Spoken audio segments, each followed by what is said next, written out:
Good afternoon, and welcome to this very special edition of Inside the Nest Sports. I'm your host, Corey Shim. The story of the season so far, Leicester, after a year of being in the Premier League where they struggled to stay above the relegation zone, are now top of the table. With only 3 games to go, all they need is a win, as a win could secure the title for them. Joining me now to discuss this story, along with many others, is a panel of football fans from around the world. Their names are Luis Orjuela, Charlie Charnachart, and Harrison Mann. Gentlemen, welcome to the show. A pleasure to have you all. Thank you for having us. Okay, up first, Leicester with a big game against Manchester United away at Old Trafford. Win and the title is theirs. Lose and they'll have to count on Chelsea to win. Jamie Vardy, their top scorer, is out with a ban for improper conduct against West Brom. Doesn't seem to faze them though, as they scored 4 goals against Swansea City in their last game. It's not so straightforward, though, as Manchester United have recently picked up in form. With that in mind, the game is sure to be exciting. Charlie, you're the first one in the hot seat. What's your opinion? How do you see it unfolding? Well, Man U has been all right at home, so I see either a draw or a win for Manchester United. Okay. How important is this result for them? Very, because they need to get in the top 4 spots to go Champions League, so Okay. they need to pull this one off to get close to Man City. Harrison? Well, I think that personally, I really don't have any draw towards the team. It would be very cool to see Leicester pull off this historic big deal. They were fighting relegation last year. But I don't think it's going to happen this weekend. With Man U playing in front of 80,000 screaming Red Devil fans, I don't think their 20-time pride, I don't think any of their pride is going to allow them to lose. I think a draw is possible. I think without Vardy, that the defense, Chris Smalling, could possibly shut somebody down. Battle's going to happen in the middle of the field.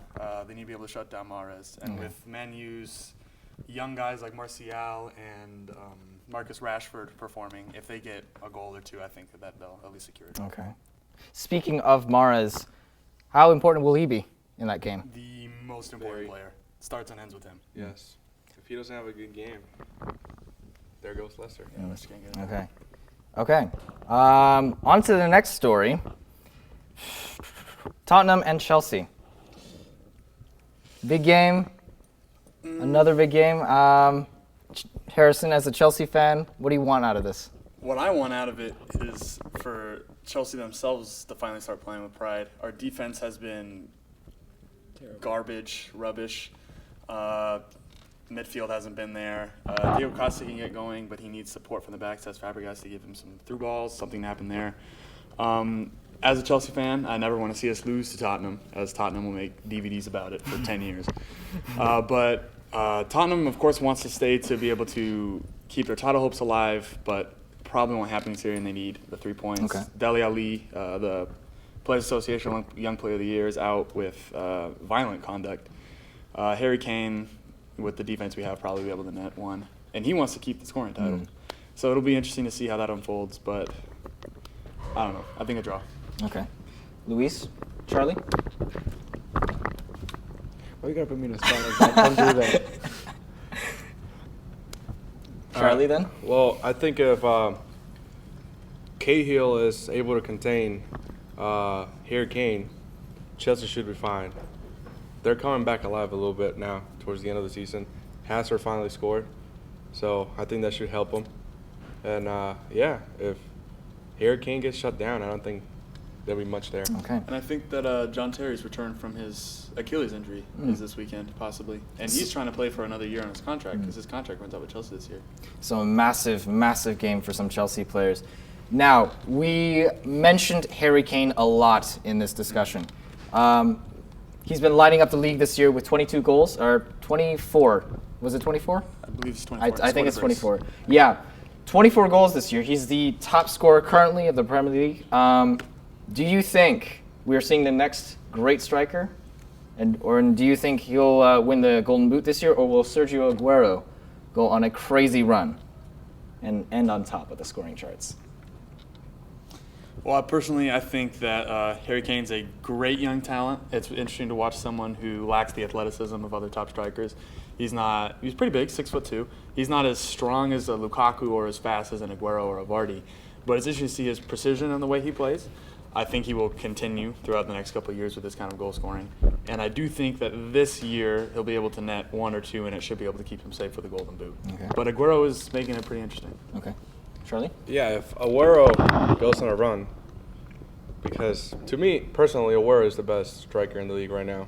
When he stays healthy, there's nothing who can stop him or anything that can stop him. So if he gets going, it's going to be hard, but like Harrison said, if Kane scores 1 or 2, he should be fine. Okay.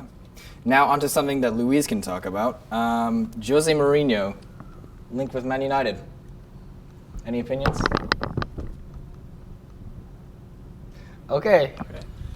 Painful for me to see, personally, that I don't want to see anybody else, any other fan base being able to make the Jose Mourinho chant. I don't think we should have fired him as early as we did. But he's a great manager. He'll be able to pull in some sort of big names that they may be reaching for, like maybe a Lacazette. I know that they want Ronaldo back. I don't know if that's going to work because Ronaldo and Mourinho kind of butt heads a little bit. It'll be great to see, though, for Man U fans. I don't want to see it because I know him coming into Stamford Bridge is going to be hard to see for me. Man United fan? What do you say? I think it's great. He, like Harrison said, he always pulls in big names, and right now they're talking about Neymar. If Neymar comes, every Man United fan is going to be happy. Okay. Now, Champions League. Recent matches. Let's talk about the big one. A 0-0 draw at, I believe, was it the Etihad or was it Bernabeu? No. I was at the Etihad. Yeah, at the Etihad. Ronaldo out with an injury. Luis, I know you love that man. What do you have to say about that? Well, he's a big factor in the game. He's a striker. He brings hope to the players. Him not being there was just a downfall for the team, but they held against Manchester United with a couple players out, and I think they will. Man City. Man City. Man City. Ah! Yeah. Is this recorded live? You can edit it out. Yeah, we can edit it. Manchester City. And the next game he'll be back, and we'll do a lot better, and we'll win at the Bernabeu. Okay. Now, do you think Madrid will go on to win the tie? It's gonna be hard, especially if Atletico stays. Atletico has been a rival for a long time. They're a good team, and they just seem to win every time they play against us. So it'll be interesting to watch. Guys? Well, I think that with the first leg of that, with City and then at Etihad against Real Madrid, I think that there really was no, especially the first half, there was no one trying to score, pushing, trying to do anything to win the game. But I think that the presence of Joe Hart for Man City is like a big security blanket, because right now I still take Manuel Neuer as the best goalkeeper in the world, but as far as form, Joe Hart over the past couple months has been playing the best of any keeper on this planet. The save against Pepe took right to the chest. He's almost been a wall, especially against PSG. You couldn't shoot better shots than they were shooting, and he was still keeping them out. It's amazing to see. But of course, like Chuck said earlier, with Aguero, you give him a couple meters of space on the ball, and he could put it right in the back of the net. Gone forever. But same, even more so with Ronaldo. He can be 35 yards out, put it top bins, no problem. But I think it'll be great to see. Personally, I think Real Madrid probably in the next game. It'll be a good game to watch with both teams at their full health. Yeah, it'll be. Okay. Well, Real Madrid won't be there. Benzema's out. So's Ronaldo. Yeah. He's out for the next game. So, yeah, I don't think Real is gonna be able to pull it off like that. Well, it all depends again. If Aguero's healthy, Man City is a total different team. But if Aguero's not healthy, Man City has to drop back a little and play more defensively because they have no one to replace Aguero. So if Aguero's healthy, they're gonna go all out. Okay. Onto the. Oh, sorry. The key player, of course, as I said, Man City is Joe Hart. But for Gareth Bale to get going on Real Madrid is huge for him personally and for the team. He did score 2 goals in La Liga. In La Liga, yeah. With Ronaldo hurt, so he's the next. But it's big for him because they're talking, rumors. A lot of the fans don't like him. They're talking about getting rid of him so quickly. I think he wants to stay. I think for his own psyche that he needs to. If he scores, it's really big for him. Okay. Now, onto the other semifinal. Atletico Madrid versus Bayern. Atletico, 1-0. Are we about to see a rematch from 2015 or 2014? I forget which one. 14. Well, I think so. I mean, you can never count Bayern out. Bayern was down against Benfica. Score, I don't know how many goals to come back. They got it done. They've been doing that throughout every season now. They usually go down in the first one, and then they come back. They play at home, and they just take it. I mean, they have great players, great manager, but the way that Simeone is taking his team it's impressive. They don't have amazing talent, but the way he's doing it is They know how to work as a motivation. team. They're gonna press you all 90 minutes, at least half field pressing. They're gonna go after every ball. They don't care. Put 8 men in the box if I Yeah, have to. if they have to, they will. They're not a selfish team. And it's impressive. The goal they scored yesterday was Beautiful. impressive. A work of art. Yeah, from a 21-year-old, he took half of Bayern's team and just did it. Luis? Well, I think Bayern underestimated Atletico. Honestly, that's the only reason I can think is that Bayern is a great team, world-class players, some of them winners of the World Cup. Bayern should have won the game, but Atletico is also a very united team. Like he said, the coaches has them playing very well. They know how to work together. They know how to defend. They know how to attack. So it'll be a good match to watch. If it is a all Spanish final and we do see a rematch of Real Madrid and Atletico Madrid, do you think that cohesion, that spirit, will help them win this time? Atletico takes it this time. Yeah, I think Let's so. try to get back at If Madrid you for take that one anybody on this planet with the semifinal, any team in the world to hold anybody scoreless for 180 minutes right now, it's Atletico Madrid. Okay. Because their defense and the counterattack is amazing. And their goalie has 22 clean Oblak sheets. is incredible. He's got 22 clean sheets. He's young too. Yeah, and he's about to break the record for less goals scored in one season in La Liga. And then you get Griezmann, who's young, but he's just as good as anybody that's technically gifted. Torres is coming back alive. Torres is having flashes of his Liverpool days. Yeah, But- so if Atletico plays the way they're playing, They're I taking see it difficult for anyone to beat them. Yeah. Brick wall. Okay. Now, onto transfer business. Any transfers you guys want to see happen? I know you mentioned Neymar to Man United. I'm sure every Man United fan would love that. I personally would love that.